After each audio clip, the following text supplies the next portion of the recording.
আসসালামু আলাইকুম। আমি কানিশা আক্তার, ইন্ডিপেন্ডেন্ট নিউজ 0.1 নিউজ চ্যানেলে আপনাকে স্বাগত। শুরুতেই জানাবো আজকের গুরুত্বপূর্ণ আপডেট সংবাদগুলোর শিরোনাম।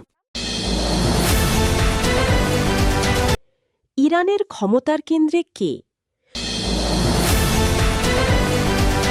ভারত মহাসাগরে ইরানি তেলবাহী জাহাজে মার্কিন অভিযান। পাকিস্তানে স্বর্ণখনিতে ভয়াবহ হামলা, তুর্কি নাগরিকসহ নিহত 10। শ্রীলঙ্কার অর্থ মন্ত্রণালয়ে সাইবার হামলা, $2.5 মিলিয়ন চুরি। যুদ্ধের প্রভাব এশিয়ার মুদ্রায়, রেকর্ড সর্বনিম্নে রুপিয়া।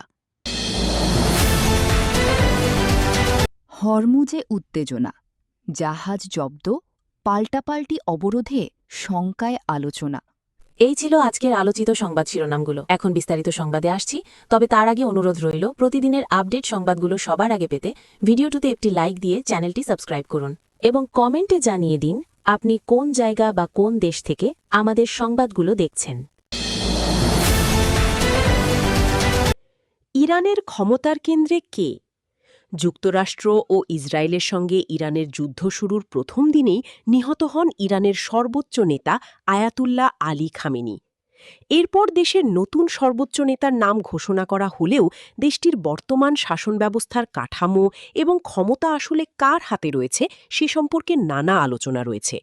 বিবিসি ফার্সির সংবাদদাতা ঘুঞ্চে হাবিবিয়াজাদ লিখেছেন, ইরানের সর্বোচ্চ নেতা মুজতবা খামেনি সব গুরুত্বপূর্ণ বিষয়ে চূড়ান্ত সিদ্ধান্তের অধিকারী হিসেবে পরিচিত।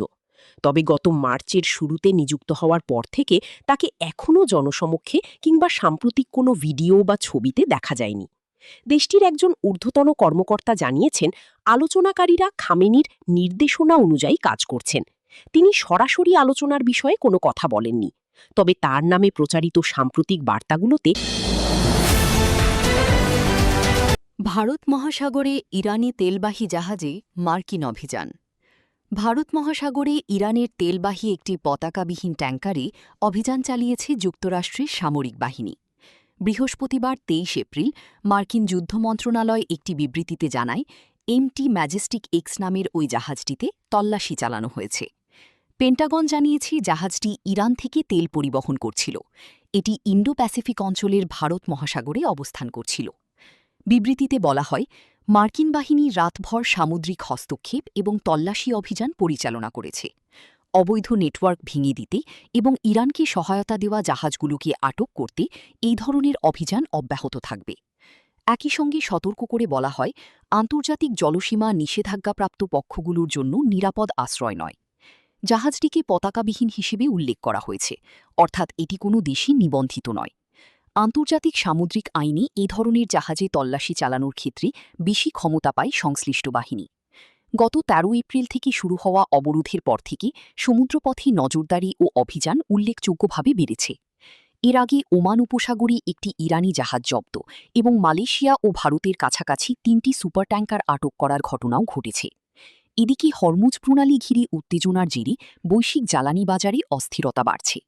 28 ফেব্রুয়ারি যুক্তরাষ্ট্র, ইসরায়েল ও ইরানের মধ্যে সংঘাত শুরু হওয়ার পর থেকে এই গুরুত্বপূর্ণ জলপথে জাহাজ চলাচল মারাত্মকভাবে বিঘ্নিত হয়েছে। ইরানের সঙ্গে যুদ্ধবিরতি বাড়লেও এই যুদ্ধের পরিণতি এখনও হয়নি। দুপক্ষই জাহাজ জব্দ ও হরমুজে অবরোধ দিয়ে রেখেছে।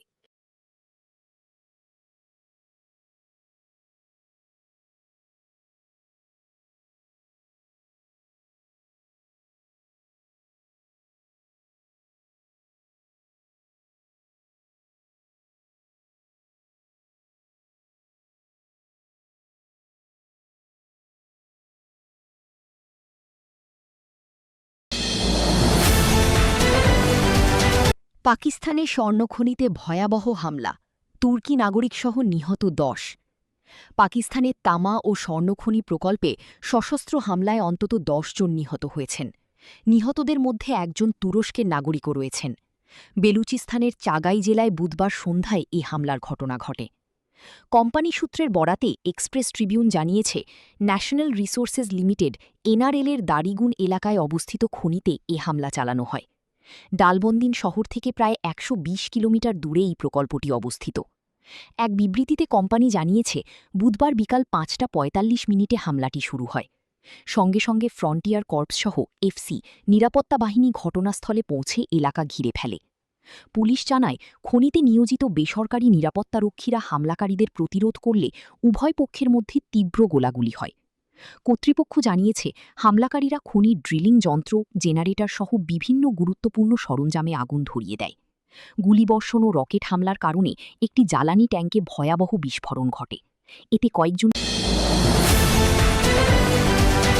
শ্রীলঙ্কার অর্থ মন্ত্রণালয়ে সাইবার হামলা, $2.5 মিলিয়ন চুরি। শ্রীলঙ্কার অর্থ মন্ত্রণালয়ের কম্পিউটার সিস্টেমে সাইবার হামলা চালিয়ে $2.5 মিলিয়ন চুরি করেছে সাইবার অপরাধীরা। এটি এখন পর্যন্ত দেশটির কোনো সরকারি প্রতিষ্ঠানে হওয়া সবচেয়ে বড় সাইবার অর্থ চুরি। বৃহস্পতিবার ২৩ এপ্রিল দেশটির পক্ষ থেকে বিষয়টি নিশ্চিত করা হয়েছে। এই ঘটনায় পাবলিক ডেট ম্যানেজমেন্ট অফিসের ৪ জন জ্যেষ্ঠ কর্মকর্তাকে সাময়িকভাবে বরখাস্ত করা হয়েছে। শ্রীলঙ্কার অর্থ মন্ত্রণালয়ের সচিব হারসানা সুরিয়াপেরুমা জানান, চুরি হওয়া অর্থটি অস্ট্রেলিয়ার কাছে ঋণ পরিশোধের জন্য পাঠানোর কথা ছিল, কিন্তু তদন্তে দেখা যায় নির্ধারিত সেই অর্থ হঠাৎ করেই মন্ত্রণালয়ের হিসাব থেকে গায়েব হয়ে গেছে। তিনি বলেন, প্রথমে মন্ত্রণালয়ের ইমেল সার্ভারে অনুপ্রবেশের চেষ্টা ধরা পড়ে, পরে তদন্তে এই অর্থ চুরির ঘটনা নিশ্চিত হয়। কর্তৃপক্ষ জানিয়েছে বিষয়টি নিয়ে ফৌজদারি তদন্ত চলছে। এ ঘটনায় বিদেশি আইনশৃঙ্খলা সংস্থার সহায়তা। যুদ্ধের প্রভাব এশিয়ার মুদ্রায়, রেকর্ড সর্বনিম্নে রুপিয়া।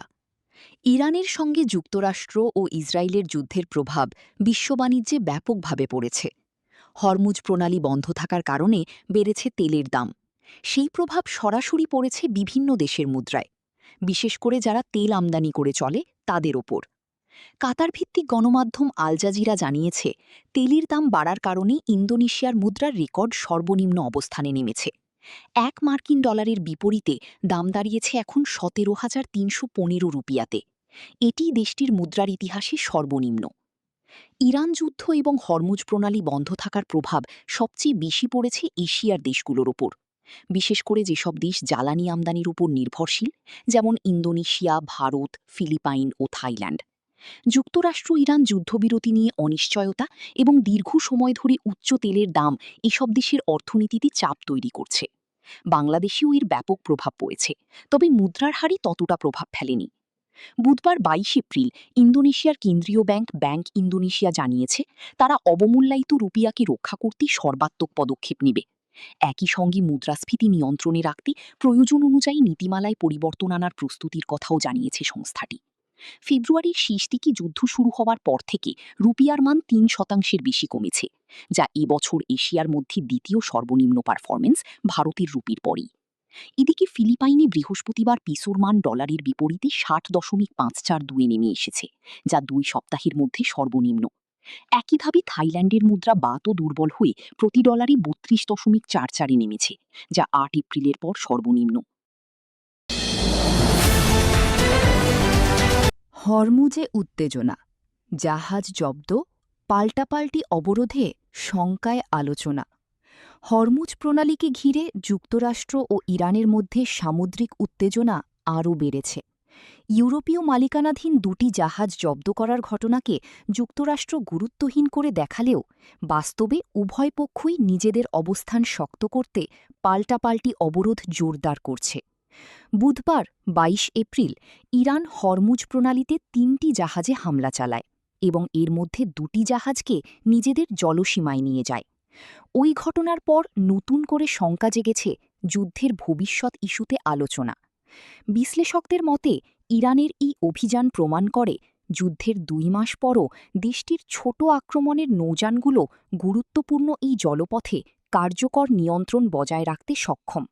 যদিও যুক্তরাষ্ট্র দাবি করেছিল ইরানের নৌবাহিনী প্রায় ধ্বংস হয়ে গেছে, তবে যুক্তরাষ্ট্রের সেন্ট্রাল কমান্ড জানিয়েছে তারা তাদের অবরোধ অতিক্রম করতে চাওয়া ২৯টি জাহাজকে বাধা দিয়েছে।